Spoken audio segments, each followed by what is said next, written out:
Hi guys, I'm actually recording from my garden today, which is super rare in Manchester, if you know that place. The one in England, not in the United States. And I am really honored to be joined by Erica today. You're based over in Indiana, right? Oh yeah, the great state of Indiana. We discussed it before, and I was terribly horrible my American geography, so I do apologize. And now I know it's in the middle of the country, right? That's it. I got you. So again, everyone that kind of watches, listens to the show knows my way of doing things is often to start like from as far back as we can go and try and weave the story of your life and see where you are now and possibly where you're going to go going forwards. Sound good? Sounds great. Yeah, sounds great. All right, sweet. So again, a little bit of kind of digging around that I've done. So and you mentioned it as well in the kind of pre-recording piece about your degree in journalism from Indiana from 04 to 08. Can you tell us a bit about like why you decided to study journalism, what you learned there, and then also we have to mention how you came to come to my city 12 years ago, because that's just super interesting to me. Yeah, well, I never thought I'd ever meet someone from Manchester after going, so this is very interesting to me, and I'm excited that I can share that with you. Awesome. So when it came to journalism, I mean, when I graduated high school, I loved writing. I loved it so much. I think there's something about story because that's how we learn, that's how we connect. And I found I was really good at it. And so I went to school, and I'll never forget this. My mom told everyone I went to business school. She's Filipino. So like, she was like, she's going to business school. And I'm like, I am literally not going to business school. So, but she just kept telling everyone it's going to catch, like she's going to get it. And my dad was like, do whatever you want, do whatever makes you happy. And so I went to journalism school. And I got a minor in history, and I almost switched to gender studies. I don't know why I'm telling you this, but I'm telling you it anyways. Gender or general? Sorry. Gender. Okay. I didn't know that was a thing in 2004. I thought that's quite a new thing. Oh, yeah. And he literally just looked at me and goes, I don't care what you do. Just sweet. Don't get gender studies. Don't do it in gender studies. He said that? Yeah. He's like, because you got to get a job, kid. Like, you got to get a job. And I was like, all right. So I got the minor in history, which was actually fantastic because gender studies, I could wrap it into history. And all history is stories being told. And like what we were talking about earlier is the many ways of which people can do things and can't do things and what it looks like. And so I literally spent like my time writing about it in journalism, and then reading about Elvis Presley's rise to fame and how different houses were set in different times. And they meant different things. And I like loved it and wanted to turn it into a career. But I wanted to be a print journalist, which made no sense in 2008. No. But I really thought that that's what I wanted to do. And so that's how I ended up in Manchester. Cause I was like, well, I got to write. I got to physically write. How do I do that? And there was a travel writing conference in Manchester. Wow. And I applied, and they sent two of us, one who definitely deserved to be there, and me. And so was this conference like Manchester, whoever, the university, someone put this thing out there, and like two applied from your university or from the United States, or like? I have literally no idea because I think we were the only interns there, but somehow we got sent to a travel writers conference, and I saw Bill Bryson speak. I don't know if anyone knows who he is, but he dropped an F-bomb multiple times in his welcome speech. And I was like, this is my place. Like, I'm here for it. Maybe I will try travel writing. And I gave it a good, solid college try. And by that, I mean, like, as the college student brain, and I tried for maybe like 2 months, and then immediately gave up and moved to Washington, D.C. to actually work in HIV/AIDS at the government because I just couldn't get myself hired as a print journalist. But so hold on, you've gone from, came to Manchester. What was the intention in Manchester that you would stay for a longer period of time? It was like a program or something, and you decided it wasn't for you? Is that what it was, or the 2 months was your duration regardless? So it was actually just 1 week, going to 1 week to go to the conference to understand how travel writers write and what they think and what they do and what it looks like. And it's amazing. But apparently it wasn't for me. But the ciders and going out late at night, like, that felt like really for me. So I nailed that while I was in Manchester. A+. And then I went back to the States and was like, here is my fake ID. So did you stay an additional 7 weeks in Manchester then, or you literally just the week and back? It's just the week and back. Ah, right. Yeah. I just heard you say something about 2 months. I'm probably getting myself confused about something there. Yeah, Cool. I The wish. week. Wow, that's cool. That's very cool. Yeah, I did not expect, like, of all places, this is just a very random occurrence. There's nothing that we know each other from Manchester. It's very bizarre. Yeah, it's one of those things, like we said, it's a really cool city, but Mm, as Americans, like, we go to London, like that's mm, what we do. mm. And then we go try to find Harry Potter, right? Like these are the interesting things to us, which is cool. And I'm here for it. I'm rereading the And series, tea with the but Queen, right? yeah, but you don't think to go to like Manchester or Liverpool or these different places, but they're really interesting. It's like Indiana. Like no one's going to come to Indiana from Europe. They're not going to be like, where we really want to go, Indiana. But it's actually a pretty cool place. Like everyone comes here and they literally say what I said to you, like, I really like this place. This is really nice. And I'm like, the amount of shock is frustrating, but okay. Like, It's super interesting because when I'm just actually writing down about I have like a bucket list of certain things, and I'm going to put on here like to visit all of the state, like each of the states, because one of the things not to go into too much history of my family, but we had like my grandfather I should say, lived in the States in Florida for 6 months of the year, so we used to go there a lot. And then my best buddy moved out to Miami, which is a coincidental thing. So I've been there and all for like a lot. And then New York, as most people have. And then I've got friends over in LA. And I did a kind of a West Coast road trip last year. But you're so right. And you watch something like the Tiger King documentary on Netflix, and you're like, that's real America. That is America. Like, people don't realize, they think it's just literally full of like, they just go to New York, Chicago, Boston, maybe, DC, maybe, certainly LA, etc., and Vegas, and they think that's America. And it's like, nah, it's not. well, And the same in the UK. Like there are so many things to do. But anyway, I digress. It's probably more of a travel writers type thing, right?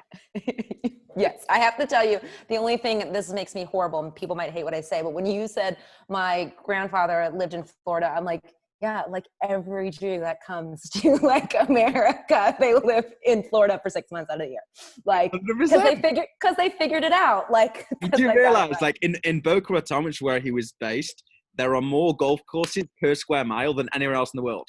Like it's amazing. And I'm like an old man. At age 12, I was the equivalent of like a 78-year-old. So like I loved going out playing golf with all these interesting people. But it's interesting, on a little side note, I think that's one of the reasons that my brain matured in the way it did, because I was literally, my grandfather was very successful, and so the people that he was hanging around, I didn't realize this, by the way, at the time. Like you just think, this is my grandpa, like whatever. Yeah.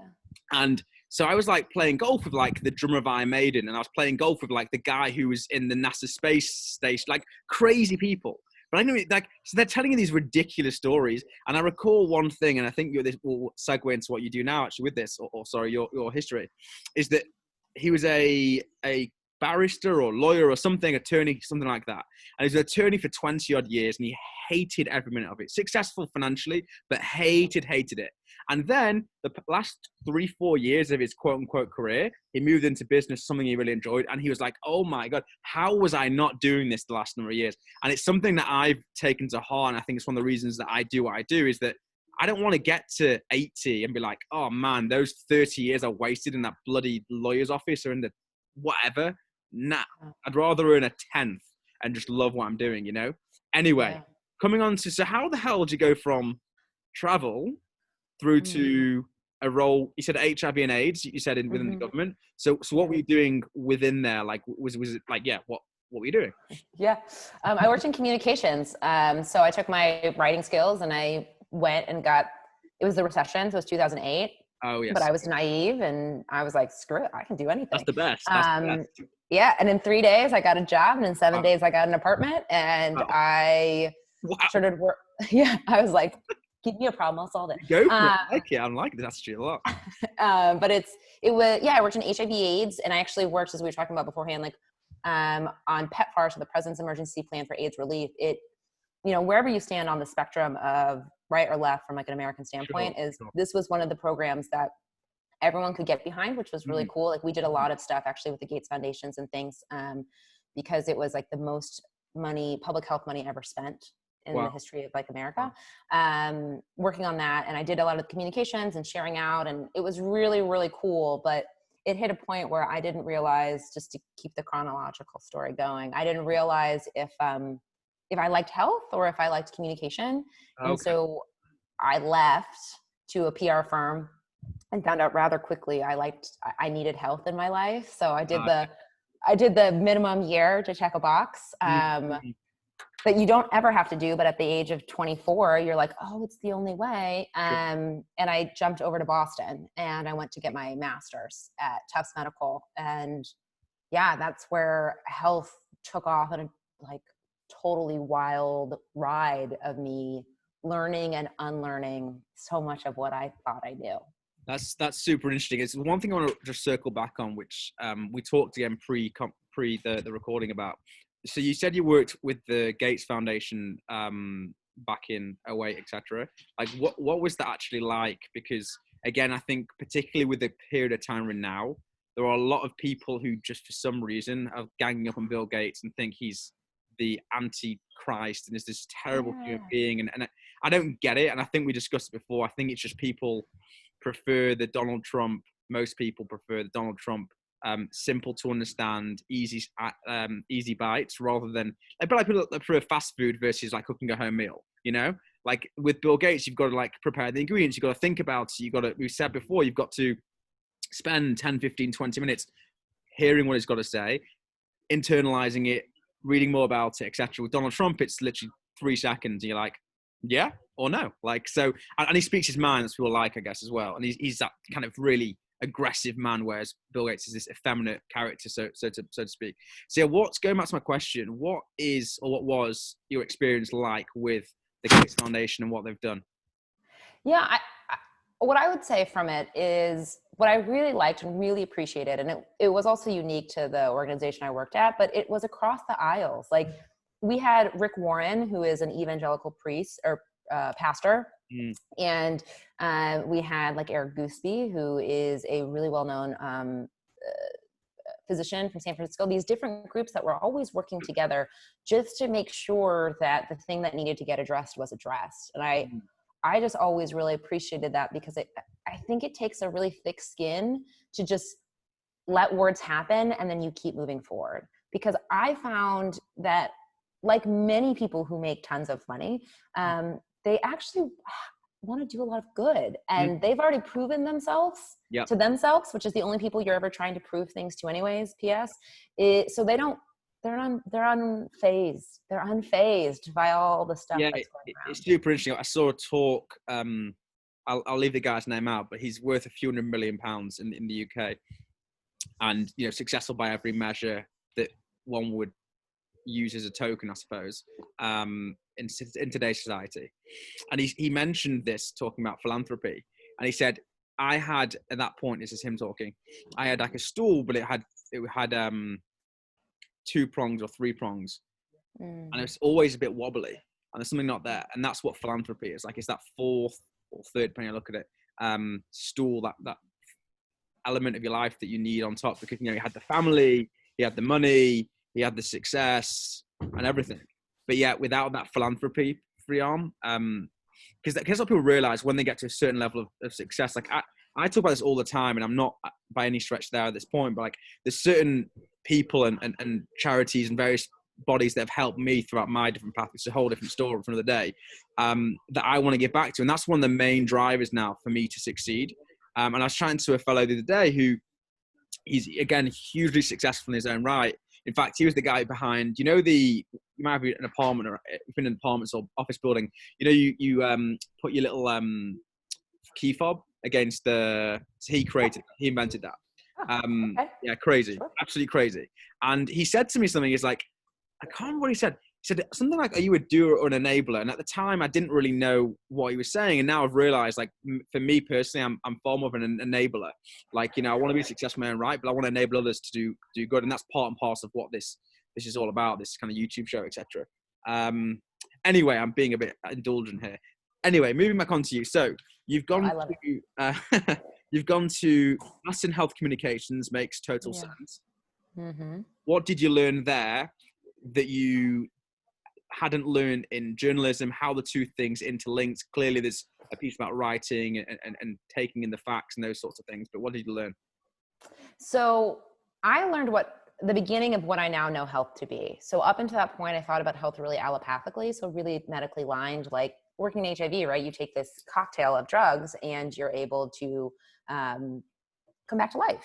And that's how sorry, does that mean like there's just a solution to a cure? Is that, I don't know what the word means. Sorry. Yeah. So it's like a medical way of looking at health. So it's like almost like treating symptom, like symptom as cause. Right. And so that's what I looked at it like. And when I went to Tufts, it was such an eye opener because I started to learn that essentially, you know, things that seem so obvious to me now, but I didn't know. Sidewalks were health, education was health, family meals were health, these different pieces of how you're raised and how you view the world and the way disease presents itself, like all of that stuff became crystal clear, and the mechanisms in which those things happened. And so that was a really huge piece for me because I had a really great mentor at the time, Dr. Margie Skier, who just helped me see how all of these things were interplayed, and how also starting so young, like we tend to treat adults, which is when disease presents itself,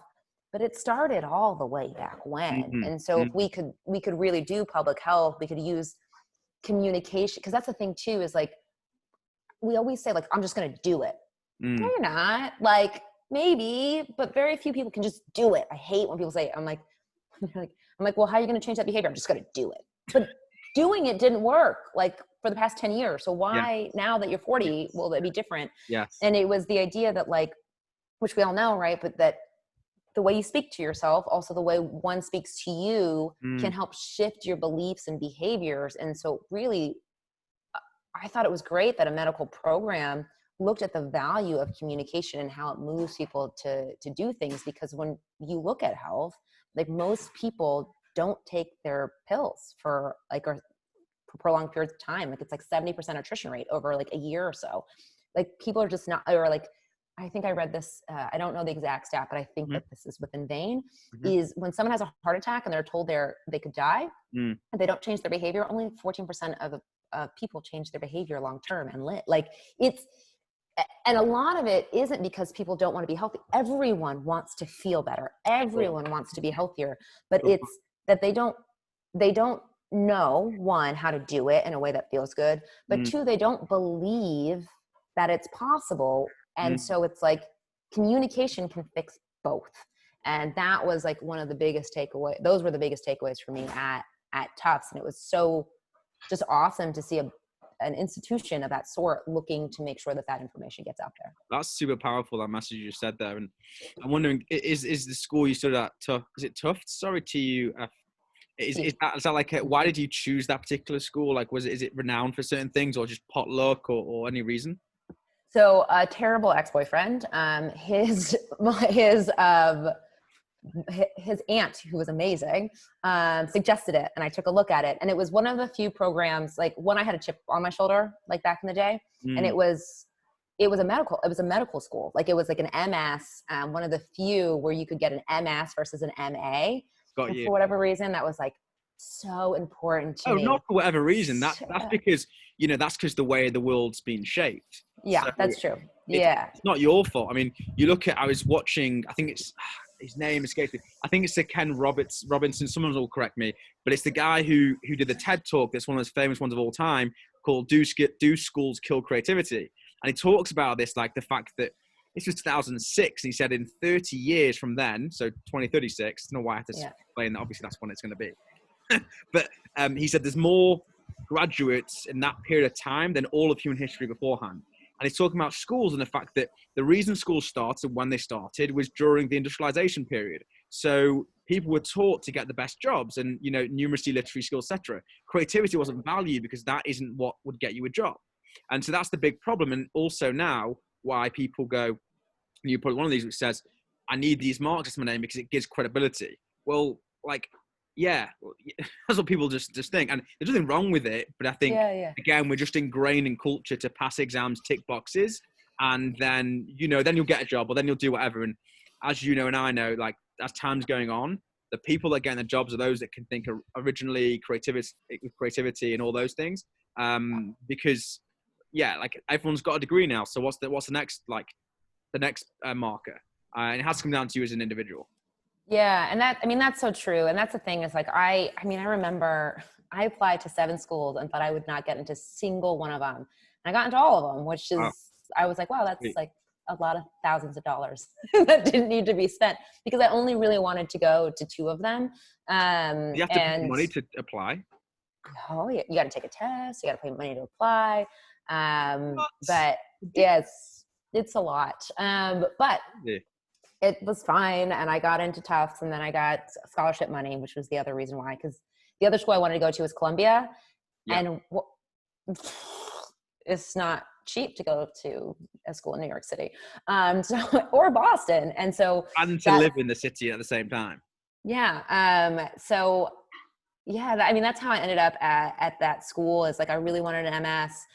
It was really important to me at the time because I love science. I think it's a really important, I believe, like important thing to understand and not necessarily the mechanics. Like I don't care about a Krebs cycle all that much, but understanding how I don't know what that is, but carry on.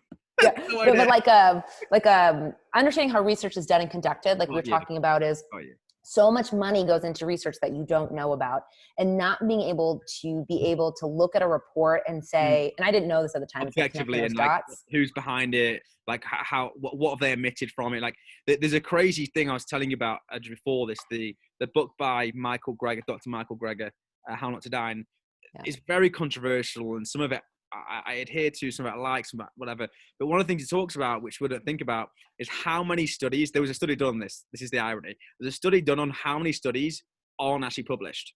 So like how many unpublished studies there are, and it is, I can't remember the stat, but it is ridiculous. And why are they unpublished? Oh, because a certain person or body doesn't think it's appropriate, and then they pulled the funding, or they did whatever, or they said, write this report instead. And it's super interesting. And then he also talks, which I think is very relevant, that some of the, in terms of nutrition, some of the pieces of nutrition that are super useful, super healthy for us, but actually there aren't that many journals behind them. One of the reasons is because there isn't like a big tofu, it doesn't exist just yet, like big like garden peas, but big pharma exists, and like big fast food exists, but there's no like patentable garden pea or apple or something, as an apple, the fruit, obviously not the company. So he's suggesting, it's quite an interesting point, which we wouldn't realize. That's the reason that you're not getting that many studies about these things, because no one's funding it. Well, they are now, but they're not as vehemently funding it as the other stuff. Possibly. Yeah. And I think the other piece of it too, is that it's really hard to do a food study. It is so difficult to control someone's exact meals. And so it's expensive, like really, really, really expensive. And there's groups like, I think Gary Taubes has an organization looking to do like randomized control trials for it. They're completely needed. As I said that, I hesitate because I'm like, I don't think they're completely needed, because y'all, we know real food works. Like that's how we have been around forever. Like we have data, if you just look back, to show that like no one was obese until like 30, 40 years ago, right? Like 20, 30 years ago. Like so good. We really need all of this science to prove what we intrinsically know, which is stop eating so much sugar, stop eating so much processed food, and eat kale in olive oil with salt. Like, no, I get it, but I also don't, because we keep trying to pull apart nutrients. Like it's vitamin A, it's vitamin K2. And it's like the plant works because it's a full plant. Like, and it has, different nutrients that have to go. Like you can't take magnesium without vitamin D. Like these things work together. It's super interesting because that point you raised about that obesity thing only being a recent phenomena. So I've heard about whatever, but it's on this, I talked to you before, I think I mentioned in this recording, that West Coast road trip that I did 2 years ago, whatever it was. I happened to stay in a hotel in San Francisco, and like I was just bored like for 5 minutes. So I pull out a book, right? As if who does that? But whatever. So I pull out a book that's in the room that I'm in, this really sweet hotel. Name escapes me, but it was just on Union Square. Amazing hotel. And so I pull this book out, and it's like an older book, maybe 20 years old, something. And it's about gluten, right? Bizarrely enough, or something like that, or diets. and I'm just reading it. At this point, I didn't realize I was gluten intolerant and stuff. But I was just reading the book, and one of the things that stuck with me is the fellow was saying, "Look, how many people run marathons or do all this like crazy intense activity and are still fat?" And I'm like, that is such a good point. Like, if you watch the Boston Marathon or the London Marathon, like, you'd think, well, not everyone trains, but those that train, surely if they're doing all this training, like, how are they still fat? It's not possible. And then you look and you think, hold on a minute, the wheat we're eating is not the wheat that we used to eat 20, 30 years ago. And the different things we're having, and like, you know, again, I've been told this as well, that vitamin B12 is deficient in almost everybody because the topsoil does not have the nutrients it used to have because of over farming. And we talked before the craziest stat from that How Not to Die book by Dr. Greger, one of them anyway, is that 80% of all antibiotics go to the animal agriculture industry in the United States. So antibiotics are literally becoming less and less useful to us because we're ingesting them through food. Like, so it's not, the common cold may be in 20, 30 years time, like as bad as this pandemic right now, if we don't stop taking so much bloody medication that's unwarranted. I'm not saying there's not a place for it, but unwarranted. Yeah, I mean, you're right. I think that when we look at food in general, common sense would get us really far. And we're looking to experts for things that we know, like a cow in a feedlot, it's not good for you. A cow that eats grass, has been around, having meat maybe a couple times a week. Literally every civilization has done that with the exception of one blue zone in America. Everyone has eaten. Blue zone mean? Sorry. So blue zone is a place where you have like a extremely high, they have a specific number, but I don't know what the specific is, but it's like an extremely high percentage of centurions. So people who are 100 years plus. Right. And so his original book, Dan Brown, I believe is his name, was like 7 countries, and all except for the one in America, everyone had meat. Like everyone ate it, but the meat was, the animal was taken care of, was revered. When they slaughtered them, they cared a lot. Like they didn't eat it that often, and they moved their bodies. Can prove out health, and it's multifactorial, and it's supposed to be because you are a complex being, you know. Yeah, so you just break up a touch there. Hopefully it's okay. I kind of paused it and like, I hope it'll be okay. It should be fine. No, I totally agree with you on that. I'm just curious. So going back to yourself. So in 2013, you graduate in a master's in health communications from Tufts. And what did you do from that point on to like, then I see in like 17, you started your wellness company, etc. But in those 4 years, what was going on? Were you trying to find yourself? Like, I imagine, but I don't know, just to guess. Yeah, it's a good question. And I did a lot of things. So when I was at school, like I said, I had the best mentor. Dr. Margie Skier is amazing. And so I never wanted to leave her. Like because you know, when you get a good boss and you're like, I know that this is rare, I can't go. So what I did is I piecemealed job. I mean, I essentially became a consultant or like a contractor and pieced different work together. So I worked in early education, like helping bring in computers and grants and money into different early education centers. I worked for a short time, what was it called? Like active gaming. So helping kids with autism improve their motor skills through gaming. And I also then worked at this organization. It's a cardiovascular organization in the US, and did those. And then was also a research assistant still for Margie, like publishing papers. So I did all of that for a good 2 to 3 years until I finally moved into that cardiovascular disease organization.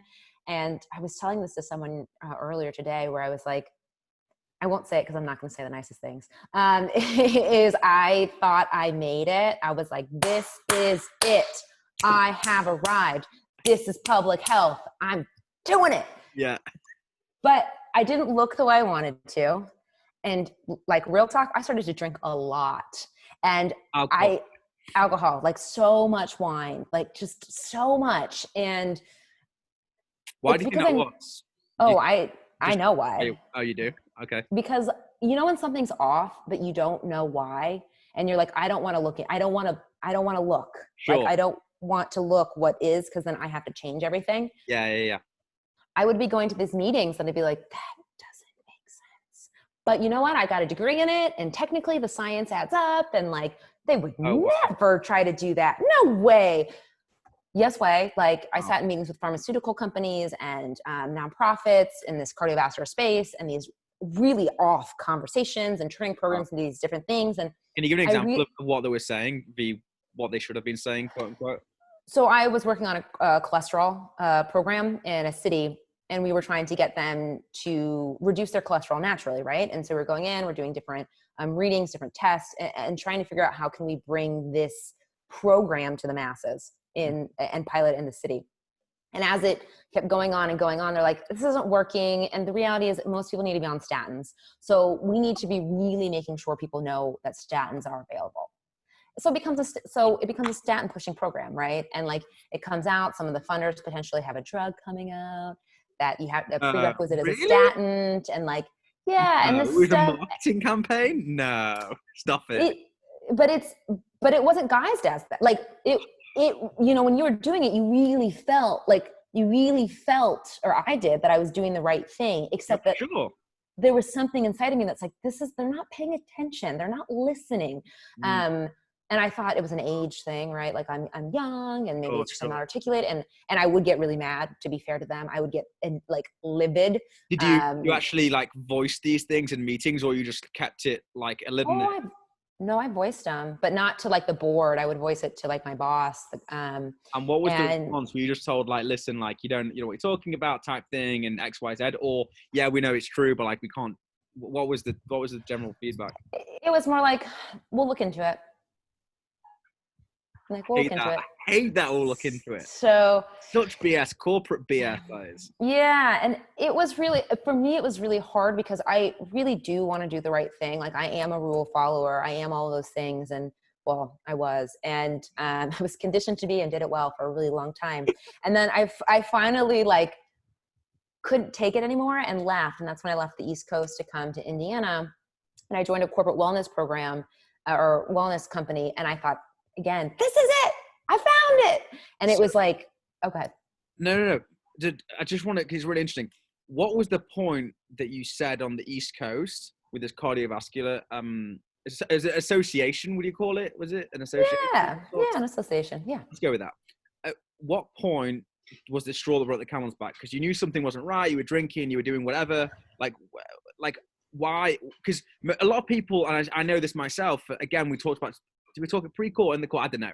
But I talked about how I've known people from my grandpa's age group, like the octogenarians, etc., that have for years and years hated what they did but never done anything about it. Like, why did you decide this is wrong? I need to get out of here, or whatever. Like what was it? There's got to be something. So I think there's two things I think that happened. One was just like the way I was grown up. Like my dad and my mom are amazing, but it's like, if you don't love what you're doing, like get out of there. Like it does, like, this doesn't make sense. Don't do it to prove anything. And I think I always had that in the back of my head, but I don't know if it takes a lot to push me to actually believe it. And I think what happened, and I haven't thought about this, but I had 1 week, 3 cities, it's like 3 states, 3 time zones, 4 days.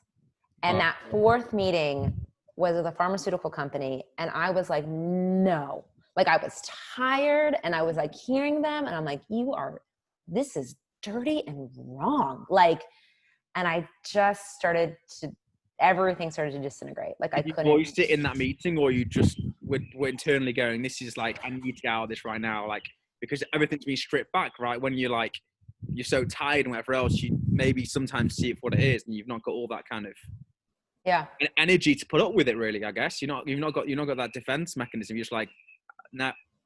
Is that basically? Yeah. And I mean, I sat there and I smiled, and I did the thing that I was supposed to do, like sit and look pretty. Okay. Yeah. Cool. And I just was like, yeah, I can't, like, I can't, I'm so unhappy. I'm so miserable. This is what I thought I wanted. And everything I thought I wanted, I had. And it was like, I don't want any of this. Wow. And this is a lie. And this is not true. And we're not helping people. And so I just, like, he's my husband now, and poor boyfriend at the time, I was like, I gotta go. Like, I can't do this anymore. Like, I gotta leave Boston. I gotta leave everything. And he was like, what? We 6 years, what's happening? I'm like, I gotta get out. And so then I did. He followed you as well, obviously. Yeah. Good guy. So it all worked out. But it was funny because it's like, he's like, okay, well, fine, get a job. Thinking it would take like 6 months to a year. And I was like, don't mind if I do. And then like 3 months, I like had a job and was like, all right, I'm out. I'm going to ship it. We shipping out, like, cause So you're in Boston still at this point. You've quit. You're saying to who's now your husband, then your boyfriend, you're saying to him, look, like, we need to move out of this city. Like, I don't like the vibe, like the energy, whatever it is. And like, you just look for jobs in where you used to live, right? Is that correct? Yeah. That makes sense. So you go back to Indiana and you start this corporate wellness thing, as in you work for someone in corporate wellness, right? Mm-hmm. So go from there. What's going on? Because you thought you made it, right? You just said you made it before I rudely interjected. No, it's true. It's so funny. So then I like go and start going to this. So two things happen at the same time. So I moved back home. I joined this thing called the Institute for Integrated Nutrition, because all the while I'm trying to get healthy and I can't quite figure it out. So I joined this program. It's like a year-long intensive study. And then at the same time, I started another organization, and I'm like unhappy so fast in this organization. And at some point, you got to put the mirror back on yourself, because every job I hated, the only common denominator was me. So I was like, okay, you've hated like the last 5 jobs. Like this, like, what is happening? What are you doing? Like, can we please have a combo with yourself? And I started to do it. Go ahead. That's super interesting. Cause again, it's another Steve Jobs quote in the exact same speech. If you haven't seen it, you have to. I'm telling you have to. Okay. It's his Stanford commencement speech, and he talks about the connecting dots piece, which I've told you about. But the other piece he said is, if you look yourself in the mirror 2 days in a row, and you don't like what you see, you got to make a change. A bit like Michael Jackson's song, not exactly how he said it, but it's effectively what he said. And it's so true. But again, I think it comes back to your character, which is very interesting, because a lot of people, they go through different jobs, they change these things, and then they speak to their family and their friends and their boyfriend, their partners, and all these people around them, and everyone tells them, you just need to like just go with it, like just stop being so like altruistic, stop like. How have you? Because I've done the same thing. How have you been able to go? No, I'm not putting up with this. Like that doesn't agree with me. Like I don't care what everyone else. Because people around you, surely your parents, right, and everyone else was saying to you something, or maybe they weren't. You said your parents are pretty follow your passion and stuff. But after 5 jobs, were they still saying to you, which is amazing if they were, by the way, and if they weren't, it's still amazing, no question. But were they saying to you, look, like, Erica, like, you need to just relax. Like, you need to not take everything so personally. Just go with it. Does that conversation ever had, or you were fortunate that didn't happen? So both happened at the same time. Like, one, chill the F out. Like, it's like, you're fine. Like, it's okay. You have a roof over your head. Like, you're not going to starve. Like, I don't understand why we're so upset about everything all the time. And with like, also then go find something else. Like no one said you had to stay here, but like, if you're going to be here, at least make the most of it, enjoy it, like figure out how to make it work. And I've been really fortunate that the biggest issue for all of my stuff, it's very clearly that it's me. Like no one's ever like, you can't do that. People are like, yeah, you're really smart. You can figure that out. But I'd be like, oh no, I can't. No, I'm not smart. Like, is that just being? I just think that's being harsh on yourself. I think, the whole ignorance is bliss piece. Like, I for many years as well have like known that I know more about certain things than other people do, and like maybe suppressed it, and like. But again, I think that's how we're taught. We're taught not to challenge authority. We're taught that nod your head. Yes, like it doesn't fit with me. I remember my grandpa a year or 2 ago said to me like, Charles, just get a job, and I'm like, you don't understand.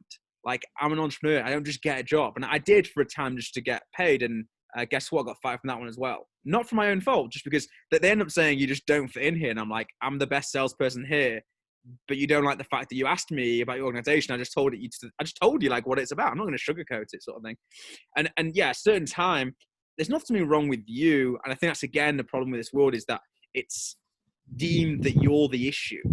It's just that you have different passions and a different purpose that you realize somewhere deep down in you, like, this isn't fulfilling.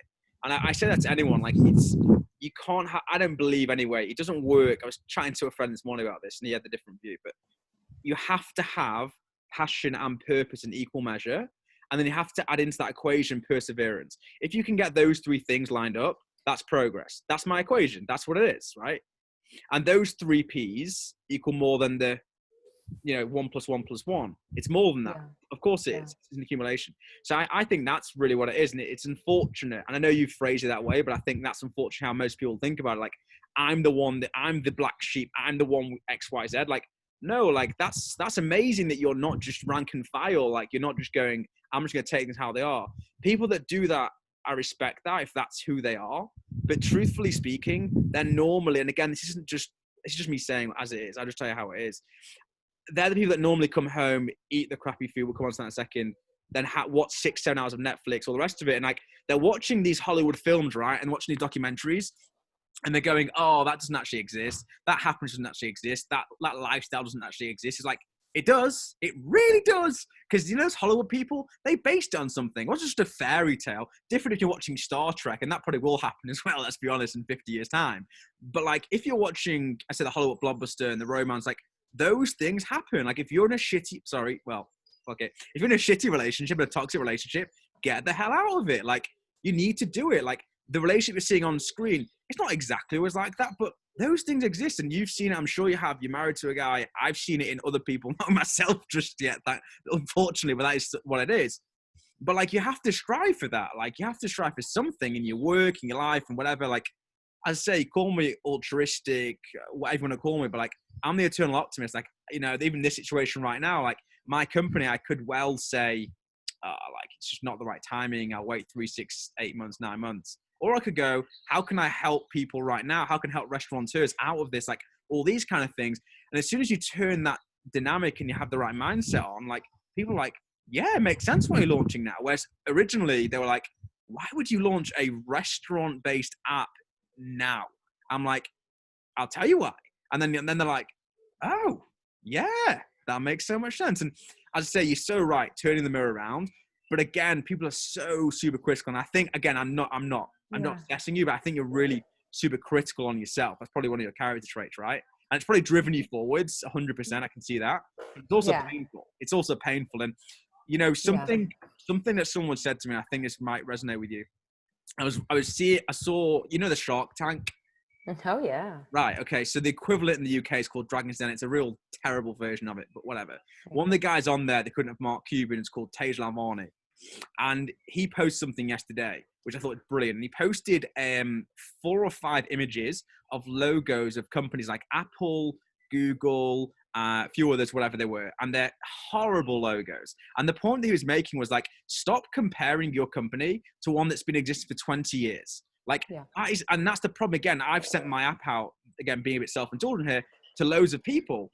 And so much feedback has been very positive. And there's a few here and there go, yeah, we didn't do this. So it's not like that. I'm like, hold on a second. When was the last time you launched an app? Oh, that's right. You didn't, did you? You just had the idea and now you're being critical. Like, when was the last time you thought of like, actually this is day one, right? It's my day one. This is not a finished article. It never is going to be. And I think that's the problem in life. People are like comparing themselves to finished articles or close to it. And people that have got this success, so in your field and my field or whatever, it's great to use them as a benchmark or a goal. But I watched him when Jordan Belfort was talking about goal setting, and like, don't put all your emotion and everything onto that goal. It's a barometer. It's a litmus test. It's a help to get you there. But if you don't achieve that, whether it's a weight loss, whether it's whatever, that's fine. But as long as you're on the right path to it, that's all that matters. Like, everyone's just too, and that's why I think people give up these like weight loss goals so easy, because they go, I need to lose 30% of my weight. My doctor's told me, whatever it is. And then they lose 3%. And they're like, might as well just put the 3% back on. No, you're already 27% away. Keep going. Like, yeah. It's so true. And I'm so less critical of myself now. And it's, I can tell that. I can actually tell. At the point though, like I looked at myself, and I don't think it's a bad thing to say it's all my fault. Like, I'm into radical responsibility. Like, okay. I will take full responsibility for any position I've been in because I put myself there. Very true. But it doesn't mean that I'm good or bad. Like, and that's the thing that was the shift in my head, is I'm not good or bad based on what happened. Nice. It just happened. Sure. And like, and it's part of my story. It's part of my past. Like, if I didn't do all of that stuff, like, to your point, my credibility is through the roof knowing the meetings I sat through, knowing the organizations that I sat through, and being fine now, being like so scared to tell anyone. But I'm like, yeah, dude, like, some of these really amazing organizations, are not. And I'm okay, like, now saying that, but it takes a lot of growing to get here. And to your point, it's like, don't compare, like Rachel Hall says this, don't compare my middle with your beginning. And I tell people that all the time for health. Like people look at me and they're like, you fast and you work out this many times, and you go to the farmer's market every week and you buy sustainable meat. And I'm like, yeah, but this is not what it looked like when I got started.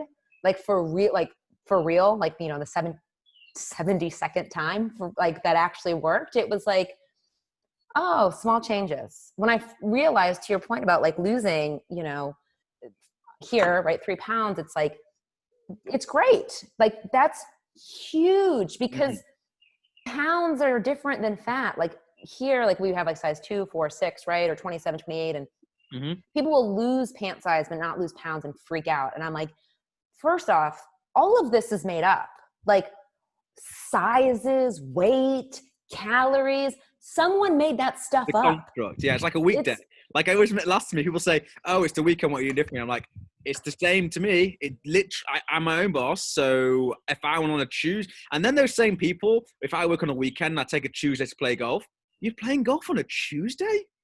Yeah, I was working on the Saturday. Or what? Like, what does it matter? Like, it's because your construct is you're 9 to 5 or 9 to 6 in the office or whatever. It's so interesting you mentioned that. Yeah, and there's no like. I think there is a semblance of right and wrong when it comes to health, but For sure. But in general, though, like there is a path unique to you, because like I always think about it as like I'm never gonna make a restaurant app that I know, like in my head right now. I don't think I'm ever gonna make it. But does that mean? Either, to be honest. But does that mean if I never do it, does that mean I can't be successful? Sure. No. Sure. But we create these contracts and then hold so tight to them that this is the only way. And then myself included, become so conditioned to this is the way. And even though it doesn't work for me, even though I failed at it 1,000 times, I'm still going to blame myself instead of the methodology. And I'm like, at one point, are you going to be like, maybe I might be the common denominator, but I'm not the issue. I like it so much. That's what I hope that I can help bring to people through health. Cause I'm like, yo, the whole world's against you right now. Like literally you have been marketed since you were a baby to believe in all of these lies. Yeah. So don't get mad at yourself for having the courage to try 10 times to get healthy. Congratulations. Like, good job.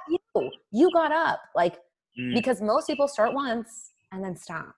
And like, that gets you literally nowhere in health or life or business. Can I ask you a question? And I'll come back to your chronology in a second. And it's a deep one, and I go with these. I don't do surface level conversation. You probably no, I got that. I don't do it. Okay, here's interesting. How old were you when you moved to Indiana? 30. Okay, interesting. So no, 29. Okay, interesting. There we go. So my question then is, when you graduated college, well, that tree is like that bird's crazy loud. Can you hear that? I like it. Yeah, but I love birds. Interesting, right? So yeah, at the point when you graduated, and I think there's a few things here. When you graduated the first time, then the second time, and then when you moved to Indiana, and now, compared to now, at all those different points, what has success looked like to you, a successful life? Oh, so I always find one little nugget in these conversations which gets someone. Yeah. And I know when I got the thing. This is the book I'm interested in. I've been thinking about this a lot, because it's like, I believe I am successful.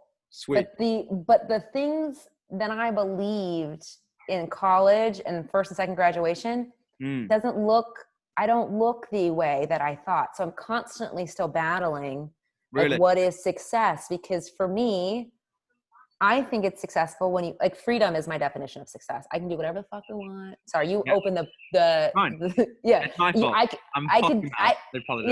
No, I am too. But so it's like, I can do whatever I want whenever I want to, right? Like, that is success. Like, I'm surrounded by people I love most of the time. Like, the majority of the time I'm with people I love. I'm in control of my schedule. Yep. Like if I want to golf on a Tuesday, I'm on golf on a Tuesday. Like I can do whatever I want whenever I want to. Like really, I can. Amazing. But I have these constructs of like, I should like, where are your kids? And why doesn't your bank account look exactly that way? And where are all these things? And those things are what gnaw at me. Like when I get really honest about my business, because I'm like, I know how to copy. Like I can create anything tomorrow if I wanted to and make money. Yeah. But then there's these, like, I rail up against these like beliefs, old beliefs, and I can feel it every single time it happens. Cause right now I feel like I'm leveling up in business. And every time that happens, I'm like, I know that they come out to play. It's like new level, new devil. Right. And so it's like the story's coming back in a different way, and me having to be like, you felt this way last time because of this. This is not true. Remember that this is what success is. Like, keep on going. It's really interesting because I like that new level, new devil quote. Wow, you're really good with quotes. I like this. I like people that know quotes. It's super interesting because I was literally talking to someone the other day about this. Like my best buddy, the guy who moved out to Miami, and wow, these birds are crazy loud.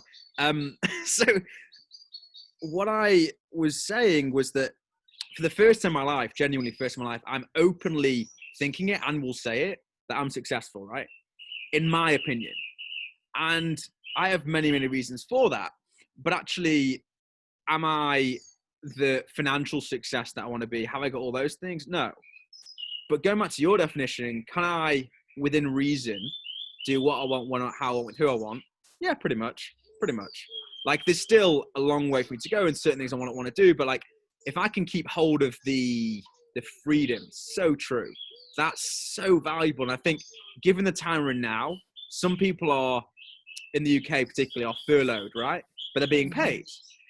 So you're in a position where you're being paid to do nothing. What do you do with that nothing? What do you do with all that time that you didn't realize you had and now you do have? You're not commuting, and if you are working, all those things. And I think now you're seeing the sort of people that you've been given the golden gift, which is a pause, total pause. What do you do with that? And there's certain people like you and I that will go, awesome, let's work on myself, let's cook more, let's work out more, whatever that means to you. And there's certain people that will just binge and moan and all the rest of it. And then they're starting to realize that this thing that's called mental health that they didn't think they had, oh, snap, they're feeling a bit low.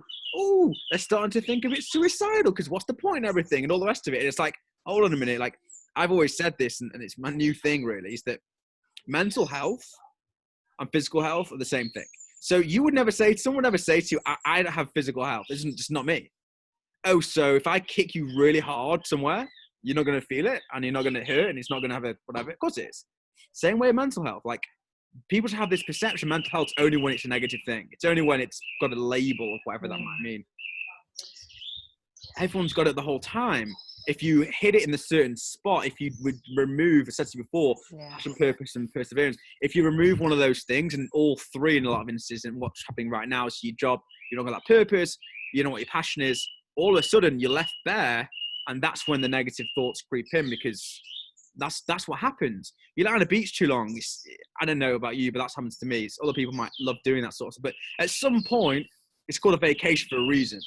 Yeah. It's not, that's my life because I want to live on a beach the whole time. Some people love that. I don't dispute that, but most people know.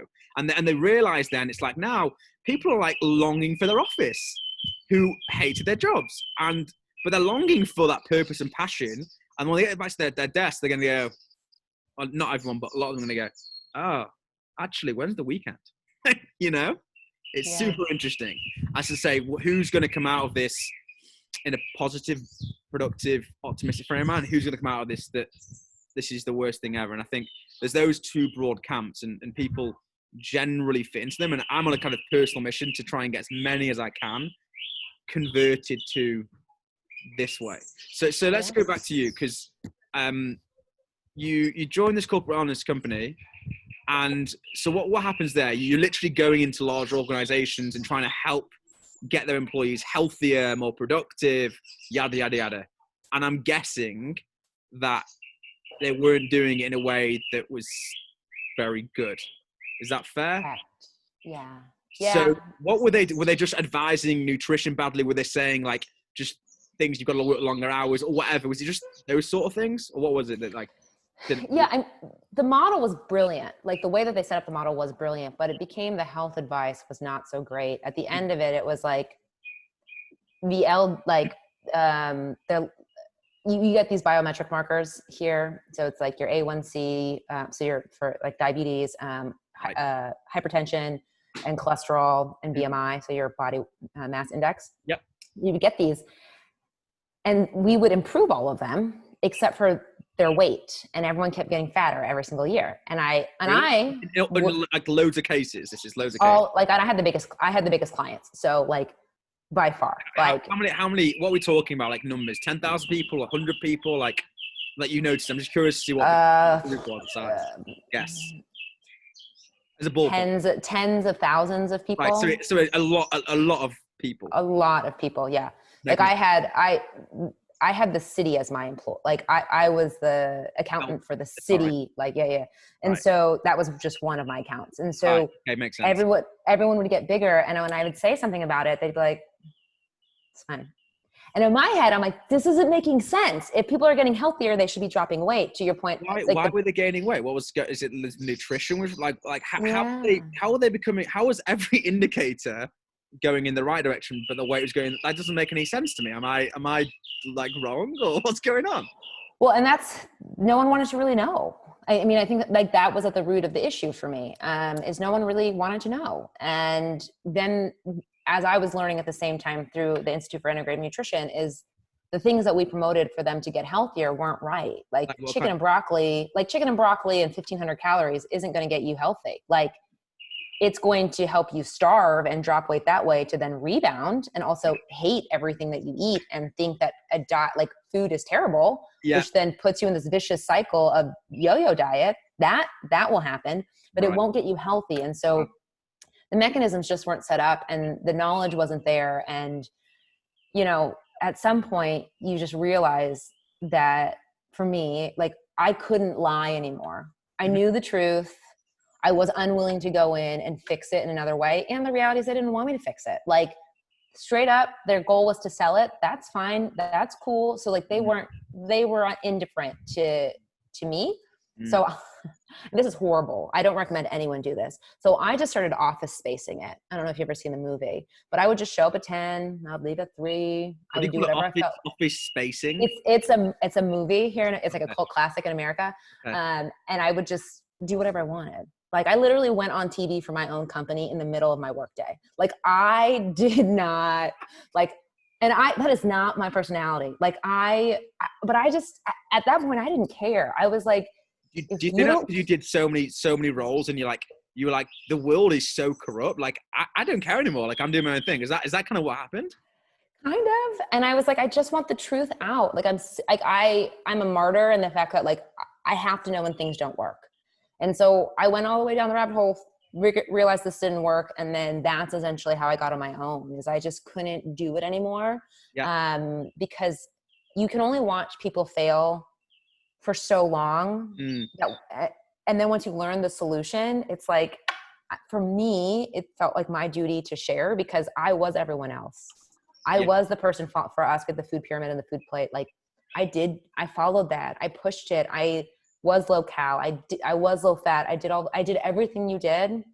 Today I can tell you I'm the healthiest I've ever been. Nice. And like, I don't do anything of that sort. And like, I like my life and I eat chorizo for dinner. Like I am not eating this, like, and if people want to be vegan or vegetarian, that's fine. But I'm just saying, like, I don't eat just like a bed of lettuce. Yeah. Like I really love my food. I really love my life.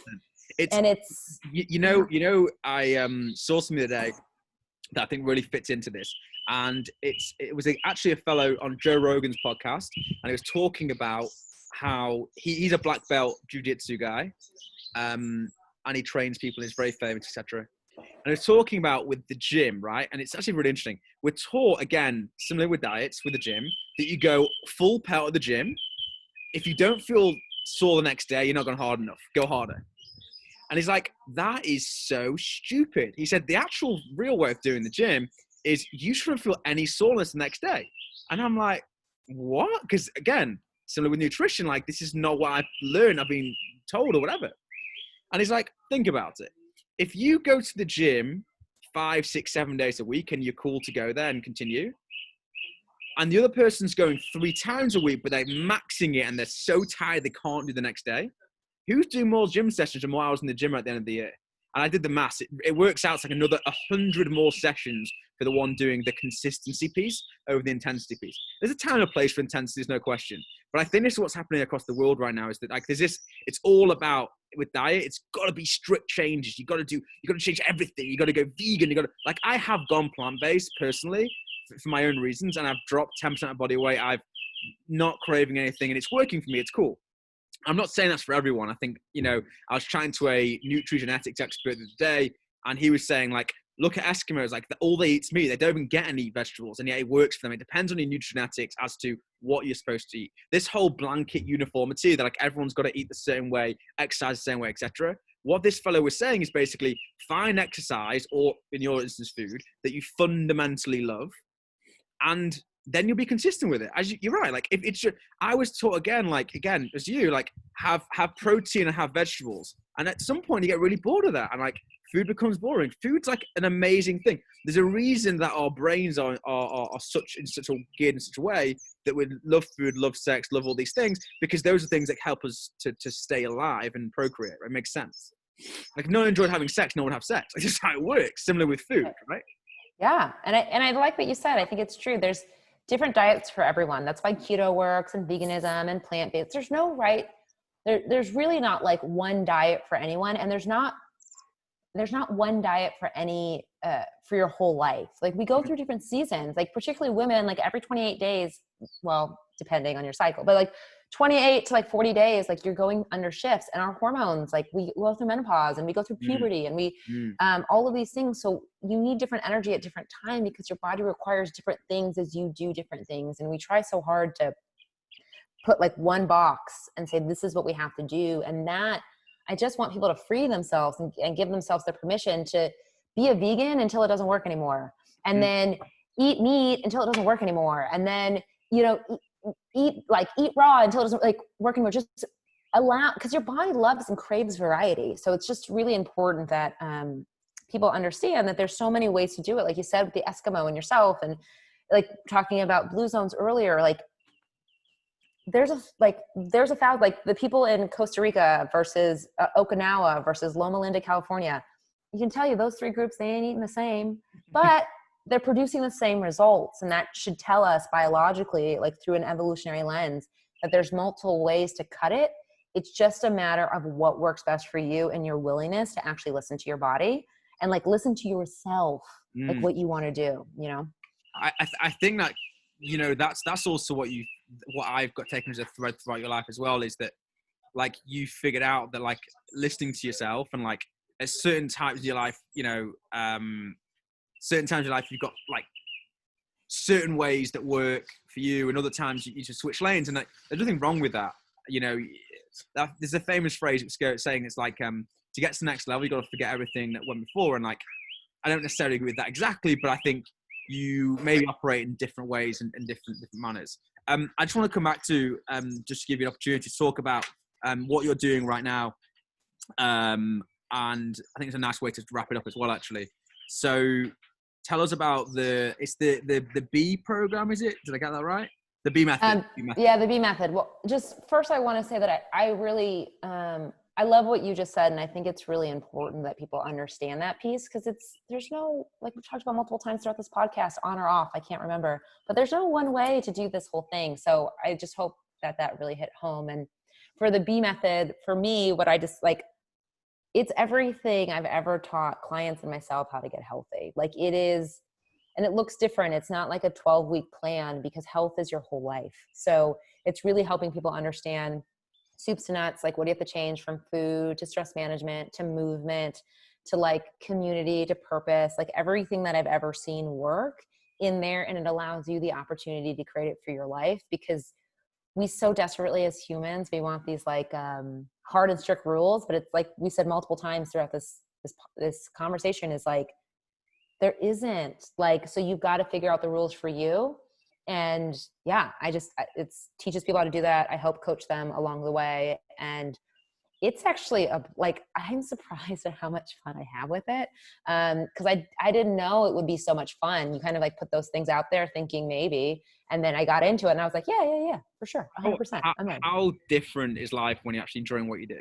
Like, I was chatting to a friend about this, and he's just starting up a new venture, and he's such a different guy on the phone, even 2 days in, and he's just like researching it and I'm like, he said, I'd so rather do this on $30,000 than $100,000 off. So I'm like, you got it. You understand what I've been saying forever and a day. I don't mind people doing what they do, but like, when you actually present people with an option that is their passion and like something they want to pursue, and they're doing that every day, it's a different world.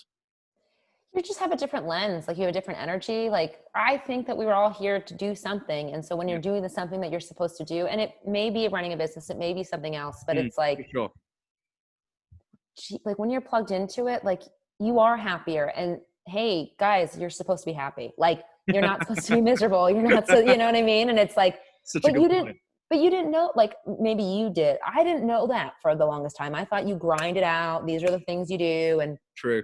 At 50 or 60, you're going to retire, and then you get to live your life. And it's like, wait a second. Why wouldn't I not enjoy every moment I have right now? Because it's all like, you literally could die at any time. Like the coronavirus, you guys, we were always dying. Like we were always dying. So I can appreciate that. Like, this is a terrible thing, and I don't want to make too much light of it, but it's like, this threat kind of always existed. Yeah. And so I think that I hope that it highlights to people that like life actually is short. Like, you know, I think that's a super like interesting way to lead the conversation. One thing I'd say is actually to yourself and others, if you haven't seen it, there's a fantastic, I don't watch much drama or much TV full stop actually, but on Netflix with Ricky Gervais called Afterlife. Have you heard of it or seen it?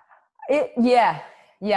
It's good. And it's just interesting. It's super interesting. And it kind of like hits home, and like towards the end of it, some of the things that Ricky Gervais' character is saying is like, you know, life's all about like saving the moment, like, you know, having that lunch that's like delicious, or like if you want a cigar or like whatever, like just savoring that. Like, you don't have to always be achieving a next level, a next goal, and all these different things. And I think the point we've raised throughout this whole piece, which I think is brilliant and beautiful, is that everyone's savoring, and what they savor is different, and that makes the world interesting. That is not a problem. Like, stop thinking that's a problem because you like watching ice hockey and everyone else like watching soccer or American football. Like, it's cool. Do it. Be yourself. Like, you'll find your people like you more, and you'll like yourself more, you know, more importantly. Yeah. I mean, that's 100% true. And no one's paying that much attention anyways. Yeah. So like, make sure that you're, so make sure you're happy, because 9 times out of 10, no one's going to care what you're doing. So might as well be happy doing whatever that it is that you're doing. That's such a nice way to run it off. Thank you so much for your time. I know I've talked a lot today, but you've got me like very like passionate about your subject's so interesting, and you're like, your energy is great. Like, and I did say at the beginning, like one of my reasons for doing this show is like, honestly, a bit self-indulgent. Like, I love talking to people like you that have got such great energy, got such interesting stories, and like, I can't get enough. So like, even if no one watches it or listens to it, I'm not that bothered. Like, I've met a great girl, and like, I'll happily go and meet up with you you're moving further west, aren't you? So wherever you end up for a coffee and stuff like that, for me, that's awesome. That over telecommunications, we can have that connection, and that's so cool. No, this was so much fun. Like, I don't think I can see myself, and I'm like, I have just this big smile on my face, because this is the stuff that makes life fun. Like, these conversations, meeting new people, like willing to ask the hard questions, and then have someone hear you answer them and be like, yeah, dude, like, I feel ya. And what about this? Like, so thank you so much for making space for me today, and enjoy the sun and the birds, because I'm not going to lie to you. You told me, like, we don't know the next time you're going to get this. I'm not lying to you. I'm wearing shorts and I am freezing. But this conversation kept me warm inside. So it's all good. Don't worry. Bit cringy, but it's true. Thank you so much for your time. Of course.